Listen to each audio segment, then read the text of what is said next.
Hello and welcome back to another video. It is your host Weeb Union, and in this one, due to a high request, I will do my predictions on the ongoing Russian Pokrovsk offensive and what comes next.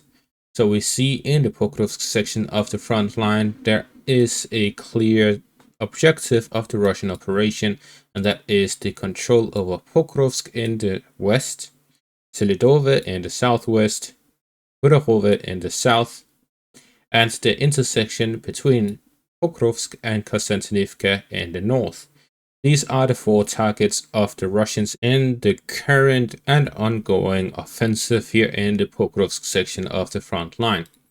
Therefore, it is clear that the current objectives of the Russians is to move down south to the Kudahove Reservoir, cut off the Ukrainian positions here to the east of it. At the same time, gain control over Selidove to secure the highway between Donetsk all through Selidove and up to Pokrovsk, flanking the Ukrainian fortified positions as well. Breaking through the Ukrainian third line of defense to reach Mirnorod and Pokrovsk to start the battle over both of these towns and cities, as well as breaking through the Ukrainian defenses in the north to gain control over the intersection between Pokrovsk in the west and Konstantinivka in the east. The question is, what comes after that? The current situation is that the Russians are looking to gain control over this entire area, and the current offensive operations are going at an increasingly fast rate due to the Ukrainian incapacity in this section of the front line to deal with the Russian offensive. What is going to happen if the Ukrainians continues to commit to the Kursk offensive and doesn't send additional significant reinforcements to the Pokrovsk section of the front line is that the Russians will gain control over this area. Gaining control over this area will significantly change the front line in favor of the Russians.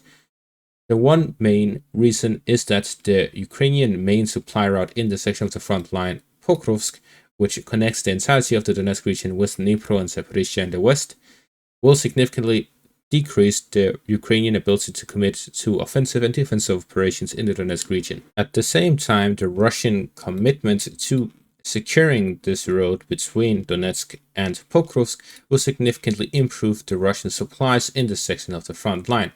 This will lead to the Russians being able to use Pokrovsk, similar to Ocheretine and Avdiivka, as a main supply hub to conduct further offensive operations. This means Pokrovsk will act as a springboard for further Russian offensive operations from that direction. And if we switch the perspective from the current position, which is a Russian push from Donetsk through Avdiivka towards Pokrovsk, to the Russians having control over Pokrovsk, then the situation completely changes. Because taking a clear look at the defensive positions of the Ukrainians, we can map them out as a defensive line between Pokrovsk and Kramatorsk. Here in the rear, there's the defensive line south of Pokrovsk in the direction of Vuhledar, south of Kudahove, connected again facing down south towards Vuhledar and Velika Novosilka. In the north, there are several lines of defense east of Slovyansk, Kramatorsk, Konstantinivka line, the south of Konstantinivka, between Konstantinivka and Pokrovsk. There are just non-stop defensive lines, but they all have something in common. They all faced either the eastern or southern direction. Pokrovsk is behind all of these defensive lines. That means if the Russians gain control over Pokrovsk, they'll be attacking Ukraine from behind. And that is a significant development and a significant change to Ukraine's ability to defend themselves. If the Russians gain control over Pokrovsk, they will be unhindered to push north of Pokrovsk, northwest of Pokrovsk, west of Pokrovsk. These three separate directions are practically undefended in terms of fortified positions. To the south, they'll be facing the Ukrainian fortified positions from the rear. To the northeast, they will again be facing the Ukrainian fortified positions from the east, and at some places completely unopposed. To the west, it is practically unopposed all the way to the city of Dnipro. However, Russia can naturally not just send their entire army through Donetsk, through Pokrovsk towards Dnipro, because the Ukrainian positions in the Slovyansk, Kramatorsk, Slovyansk, Konstantinivka line is still very powerful, and they have a large concentration of forces in the area. What this means is that although the road from Pokrovsk to Pavlograd and through to Dnipro is open, the Russians cannot take advantage of it due to the threat of the Ukrainian counterattack from the Zaporizhia direction and from the Kramatorsk direction. This could pincer the Russian forces with an attack from Zaporizhia and from Kramatorsk towards a Russian push towards Dnipro. Instead, what the Russians instead will do is secure the border of the Donetsk region and push in a southern direction, flanking the entirety of the Velika Novosilka Volodar Kurakhove direction completely by cutting off supplies from the north and isolating it from the rest of the Donetsk region. This, combined with the recent assaults towards Volodar and Velika Novosilka in the south, could point towards the Russians attacking from the north and the south at the same time to gain full control over the southern part of the Donetsk region from Pokrovsk and down south. All of this entire area will fall into Russian hands from heavy pressure from the north and the south at the same time, forcing the Ukrainians to withdraw from the Donetsk region to the Zaporizhia region. At the same time, the Russians will launch further operations in a northern direction, capturing the western outskirts of the Donetsk region, from Oleksandrivka in the north to Drobopovka in the south. This will be an objective for the Russians to gain control over the border area and cut off additional supply lines going through to Sloviansk down south to Konstantinivka. At the same time, offensive operations continue in the Chasiv Yar and Toretsk directions. Gaining control over both of these would allow the Russians to have fire control over Konstantinivka and significantly improve their positions to the north of Chasiv Yar to flank the Ukrainian positions in the Siversk direction. Again, this will significantly improve the Russian positions in the area and allow them to gain control over the Siversk direction. This will allow the Russians to push the Ukrainians into a small area.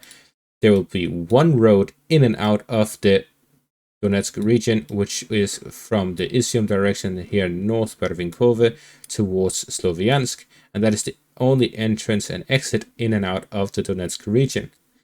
This means that the Russians will then push in the north towards the Liman direction, gaining control of the northern parts of the river line of the Severodonetsk River, leaving only the one supply route from Barvinkove to Sloviansk as the single supply line in and out of the Donetsk region, and the Russians will push further from the north of the Pokrovsk direction towards Barvinkove to gain control over that, and that will be the complete encirclement of the Kramatorsk-Sloviansk line. Therefore, in simple and clear terms, in a nutshell, the Russian capture of Pokrovsk could lead to the beginning of the end of the Donetsk region, by the Russians simply having an open road to continuously advance and cut off all of the Ukrainian supply lines in the Donetsk region, and most specifically the Kramatorsk, Sloviansk, Drushkeva, Konstantinivka defensive line in eastern Donetsk region.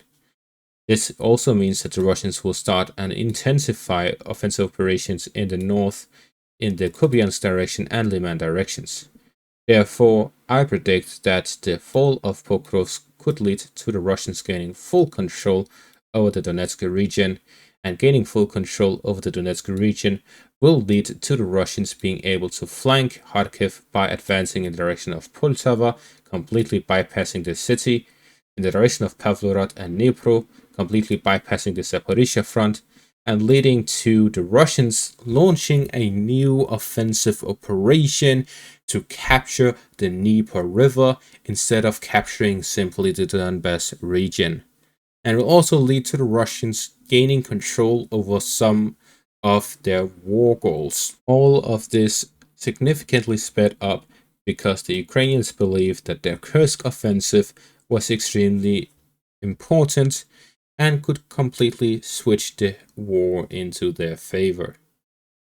It instead backfired and led to a Russian breakthrough in the Pokrovsk direction and the potential Russian offensive reaching Pokrovsk very soon, the capture of which would be devastating for the Ukrainian forces in the entire war, really.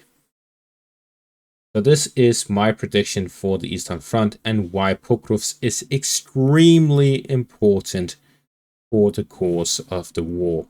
And that is going to be all for this video. The next one will be about the Ukrainian Kursk offensive and my predictions for that.